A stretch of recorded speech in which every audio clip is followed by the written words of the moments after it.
연애를 좀 해본 남자들은 여자가 이런 말을 했을 때 좋아하는 사람한테 더 잘해주고 싶어 해야 되는 거 아니야? 라고 바로 짚고 넘어가지. 이게 이렇게 주도권 잡아오는 거예요.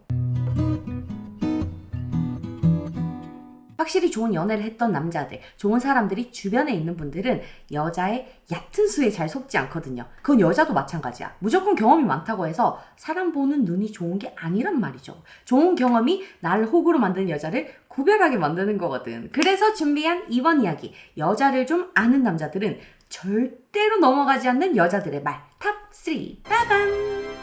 첫 번째, 뭐지? 저 여자 안쓰럽다. 내가 친구들한테도 수도 없이 넘어가지 말라고 얘기하는 게 속칭 불쌍한 플러팅이거든요. 끼를 부리는 방식이 자기 파괴적이거나 불쌍함을 어필하면서 치근함을 유발하는 플러팅을 하는 사람들을 만났을 때는 무조건 피하려고 한단 말이에요. 예를 들어 그런 거야. 최근에 남사친이 소개팅을 갔는데 그날 분위기도 좋고 서로 어느 정도 마음에 들었다고 얘기를 해준 적이 있었어요. 둘이서 밥도 먹고 술도 한잔 마시러 갔는데 거기서 남사친이 잠깐 전화를 하러 갔다가 돌아오는 사이에 소개팅녀가 뭔가 약을 먹고 있는 모습을 봤다는 거예요. 그래서 뭐냐고 물어봤더니 여자가 우울증 약이라고 고백을 했다는 거야. 그때 내 남사친은 그 여자를 감싸주고 싶고 치근함을 느꼈다는데 나는 거기서 불쌍한 플러팅을 봐버렸어요. 우울증 약을 먹는 여자라서가 아니라 그걸 굳이 처음 만난 심지어 마음에 드는 남자랑 술을 먹으면서 우울증 약까지 섞어 먹는 그 절묘한 타이밍을 연출했다는 게 놀라운 거지. 이게 불쌍한 플러팅인 거예요. 이건 의도된 거거든. 그 여자는 남자가 돌아올 것 같은 순간을 이렇게 째려보다가 자기가 약을 먹는 걸 볼 수 있는 그 순간에 약봉지를 찢어가지고 먹은 거예요. 보호 본능을 자극하고 싶으니까. 근데 이게 처음 만난 남자한테 보여줬다는 것과 술과 정신과 약을 같이 먹는 데서 이미 도를 넘어선 불쌍한 플러팅이 돼버린 거죠. 무거운 거 드는데 막 쩔쩔매는 거, 고민거리 얘기하면서 도움을 구하는 거, 그건 괜찮아. 여러분들이 여기서 넘어가도 아무런 문제가 없어요. 근데 이렇게 자기 파괴적이고 도가 지나친 불쌍함 어필을 초반에 썸 타기 전, 썸 탈 때 플러팅으로 쓰는 여자를 만나면 진짜 연애가 괴로워지거든요. 자기 불쌍한 포지션을 어필한다는 게 무슨 뜻이겠어. 자기가 가진 게 불쌍함이라는 걸 이미 여자가 알고 있다는 뜻이겠죠. 자기 스스로 불쌍하다 여기는 여자는 자기 연민, 피해의식이 너무 강해요. 이런 사람하고는 좋은 연애가 안 된단 말이에요. 그때 애프터는 절대로 하지 말라고 했었는데 아니나 다를까.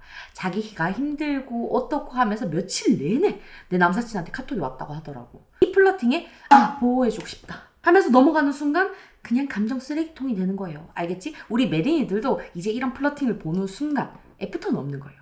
기억하기다. 두 번째. 난 내 사람한테는 좀 엄격한 것 같아. 좋은 연애든 나쁜 연애든 연애 경험을 좀 해본 남자들이 여자한테 한 번쯤 듣게 되는 말이 난 친구들한테는 좀 관대한 편인데 내 남자친구한테는 그게 잘 안 되더라. 내가 앞으로 쭉 만날 사람이잖아. 뭐 이런 친구한테는 나이스한데 만나는 남자한테는 엄격한 스타일이라는 쌉소리예요. 늘 의뢰 연애를 한 사람이나 3회차 미만의 못 쏠린 이들은 이 말을 딱 듣는 순간 내가 저 여자한테 특별한 사람이구나. 나를 먼 미래까지 보고 만나는구나. 뭐 이런 생각을 하게 됐는데 그건 틀렸어요. 틀린 거야. 여러분들의 썸녀나 소개팅녀가 이런 류의 말을 한다? 그러면 그냥 지나가지 말고 한번 눌러줘야 돼요. 여러분들한테 저 여자가 이성적인 호감이 있는 건 맞거든요. 근데 이런 말을 하는 여자들을 들여다보면 하나같이 자기애가 없어요. 스스로를 사랑하는 사람들이 아니야. 자기를 사랑하지 않으니까 당연히 자존감이 낮겠죠. 하지만 이런 말을 남자한테 그럴싸하게 포장해서 할 수 있는 여자는 그냥 자존감만 낮은 게 아니라 가짜 자존감까지 갖추고 있는 사람이에요.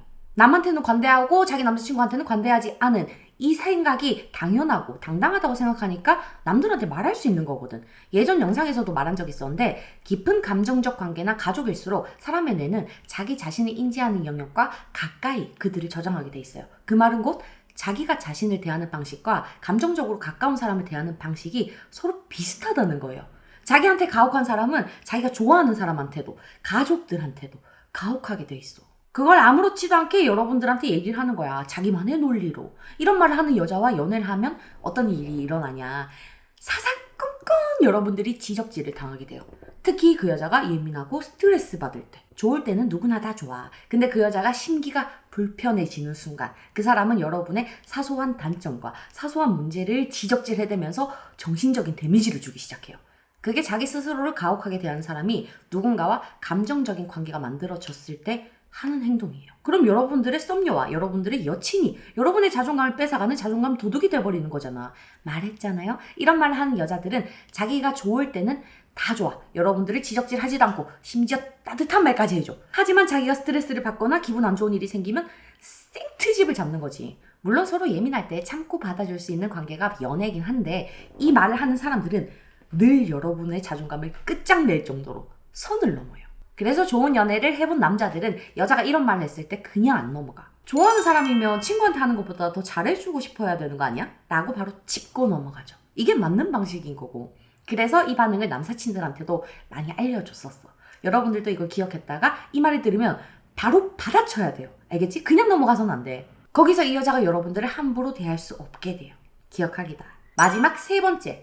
너 때문에 내가 이렇게까지 하잖아. 썸을 타면서 연애를 하면서 소소하게 싸울 때도 있고 서로 서운한 걸 말할 때도 있잖아요. 예를 들어서 여러분의 여친이 자기 전남친이 속해 있는 모임에 1박 2일 여행을 간다고 해. 그럼 우리나라 정서상 엄청 찜찜하고 싫잖아요. 전애인과 아무렇지도 않게 만나고 인사하는 그런 아메리칸 마인드가 된 사람이 거의 없어. 당연히 불안할 수밖에 없단 말이에요. 그래서 가지 말라고 했는데 이 여자가 너 때문에 내가 계속 모임도 안 나가고 피하고 있는데 이것까지 가지 말라고 하면 어떻게 해야 돼 내가? 너 만나고 나 모임 사람들이랑 연락도 거의 안 하고 있어. 근데 넌 이것도 이해 못해?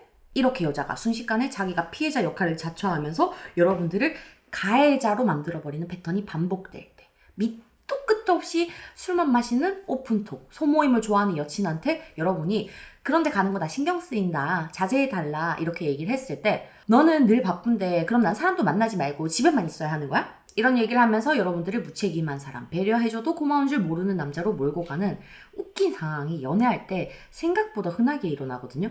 뭔가 맞출 부분이나 싸움에 대해서 이야기를 하면 서로의 입장을 듣고 이해와 조율, 혹시라도 자기가 잘못된 생각을 할지도 모른다는 태도로 들어보는 게 아니라 일단 자기는 참았고 너는 나의 인내와 배려를 모른다는 식으로 나와버린다는 거죠. 물론 사람마다 입장 차이는 있고 누구에게나 내로남불은 다들 조금씩 있어요. 그래서 어느 정도 다 감안한다 하더라도 성향차, 성격차 같이 잘잘못을 명확하게 구별하기 어려운 싸움이나 언쟁이 있을 때 10번 중에 9번을 여자가 자기 스스로 피해자 코스프레를 하면서 여러분을 가해자로 만든다면 빠르게 도망가야 되는 게 맞다는 거예요.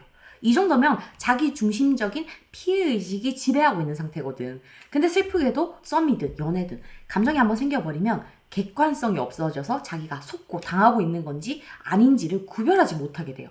심지어 이걸 하는 여자도 자기가 되게 논리적인 줄 알고 있어서 악의가 있다고 보기에도 어렵거든. 생각이 그렇게 돌아가는 거야. 이건 남녀가 생각하는 패턴의 차이에서 나오는 건데 이 차이를 다 접고 이해한다고 쳐도 10번에 9번쯤으로 이런 대응을 하는 여자한테는 말리지 말라고 얘기하는 거예요. 서로 맞추는 게 아니라 다른 생각의 체계조차도 여러분들한테 강요하고 있는 거거든. 알겠지? 정신이 피폐해져서 끝나게 돼. 너 때문에, 네가 그래서 라고 계속 이렇게 프레임 씌우는 여자는 만나면 안 돼. 이 3가지 포인트로 좋은 여자인 척하는 여자들의 위험한 말에 속지 않길 바랄게요. 오늘도 만나서 반가웠어요.